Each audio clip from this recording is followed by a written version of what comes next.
கிறிஸ்துவுக்குள் அன்பானவர்களே, வாரம் ஒரு சாட்சி நிகழ்ச்சியின் மூலமாக திரும்பவுமாக இந்த வாரத்தில் உங்களை சந்திப்பதில் நான் மிகவும் மகிழ்ச்சி அடைகிறேன். கடந்த சாட்சியை கிட்டத்தட்ட 1900 பேர் பார்த்துருக்கிறீங்க. ஆண்டவரிடத்திலிருந்து ஆசீர்வாதத்தை பெற்றுக்கொள்வது எப்படி என்பதை அறிந்து கொண்டிருப்பீர்கள்.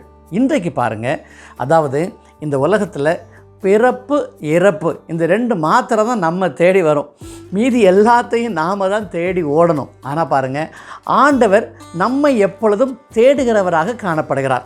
சரி பாருங்கள், பிறக்கிறவங்க எல்லாருமே ஒரு நாள் இறந்து தான் ஆகணும். ஆனால் குடும்பத்தில் இளம் வயதில் யாராவது இறந்து போனால் அது எவ்வளவு பெரிய கஷ்டமாக இருக்கும் யோசனை பண்ணி பாருங்கள். இன்றைக்கு நம்மோடு அன்பு தகப்பனார் ஒரு சாட்சியை பகிர்ந்து கொண்டிருக்கிறார். அதாவது அவருடைய மகன் வாலிப வயதில் மரித்து விடுகிறார். அதுக்கப்புறம் பார்த்தீங்கன்னு சொன்னால் அவர் மீது ஒரு பொய் வழக்கு போடப்படுகிறது. அதிலிருந்து ஆண்டவர் எவ்வாறு அவரை வெளியே கொண்டு வந்தார் என்பதையும் நம்மோடு சாட்சியாக பகிர்ந்து கொண்டிருக்கிறார்.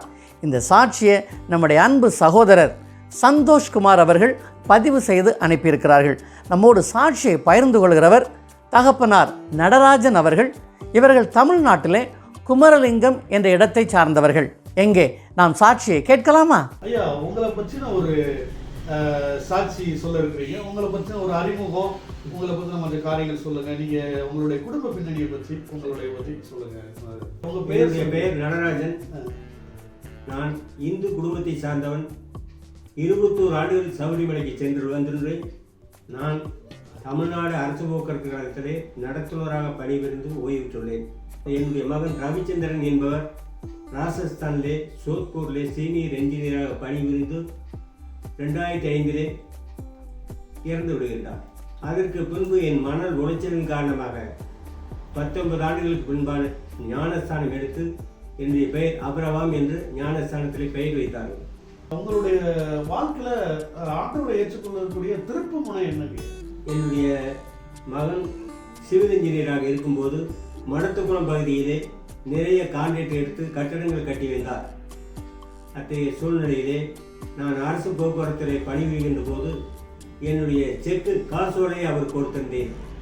அவர் இறப்பதற்கு முன்னாலே ஒருவருக்கு கொடுத்து விட்டு காலமாகி விடுகின்றார். அவர்கள் 1.5 லட்சம் ரூபாய்க்கு என் மேலே உடுமலை கோர்ட்டிலே வழக்கு பதிந்து விடுகின்றார்கள். கோர்ட்டுக்கு நான் சென்று கொண்டு இருக்கின்ற வேளையிலே எனக்கு காலிலே ஒரு கண்ணாடி தூள் பட்டு கால் நடக்க முடியாத சூழ்நிலை ஆகிவிட்டது. அப்போது தேனியல் என்கின்ற ஒருவர் பாதிரியார் ஒருவர் என்னை அந்த வாய்தாக்கு பைக்கிலே கூட்டு செல்கின்றார். அப்போது அந்த நீதிபதியாக இருக்கக்கூடிய பெண் நீதிபதி கோர்ட்டுக்குள்ளே செல்லும்போது என்னை பார்க்கின்றார்.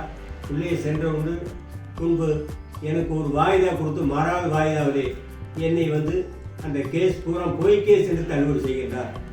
அதை நான் கோவை போன்ற சர்ச்சிலே கூட சாட்சி கொடுத்திருந்தேன். அது ஒரு வார காலம் என்னுடைய போட்டோவை கூட பதிவு செய்தார்கள்.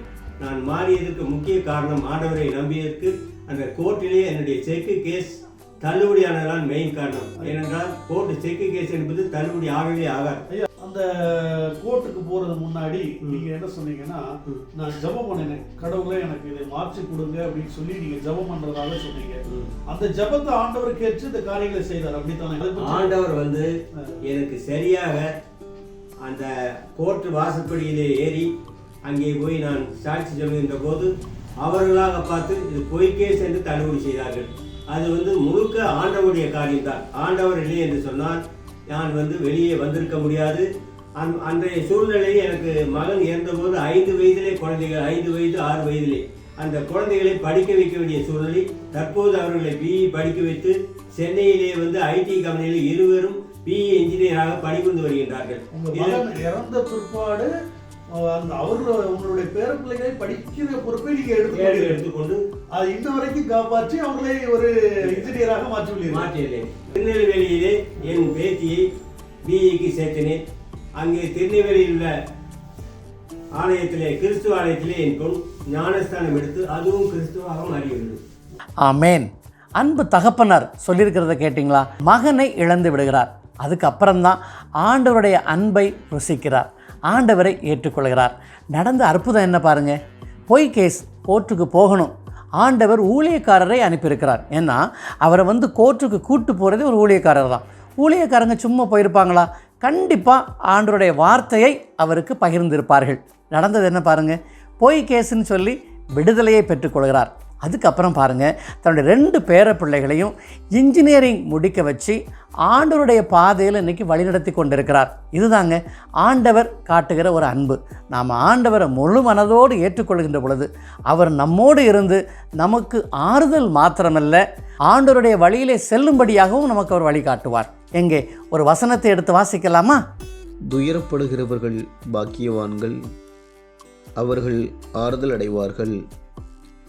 மத்தேயு அதிகாரம் 5 இறைவசனம் 4.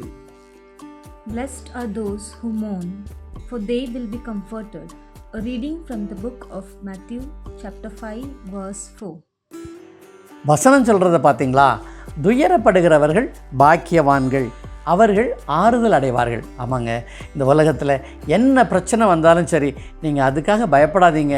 ஆண்டவரை பற்றி கொள்ளுங்கள், ஆறுதலை பெற்றுக்கொள்வீர்கள். இன்றைக்கு நம்மோடு சாட்சியை பகிர்ந்து கொண்ட அன்பு தகப்பனாரையும் அவரது குடும்பத்தையும், சாட்சி நமக்கு அனுப்பி கொடுத்த அன்பு சகோதரர் சந்தோஷ்குமார் அவர்களையும் அவர்களது குடும்பத்தையும், அவர்கள் செய்து வருகின்ற ஊழியத்தையும் பார்த்து கொண்டிருக்கின்ற உங்கள் யாவரையும் தேவன் ஆசீர்வதிக்கும்படியாக ஜெபிக்கிறேன். திரும்பவுமாக இன்னொரு சாட்சியில் உங்களை சந்திக்கும் வரை கர்த்தர் தாமே உங்களை ஆசீர்வதித்து பாதுகாத்து வழிநடத்துவாராக. ஆமேன்.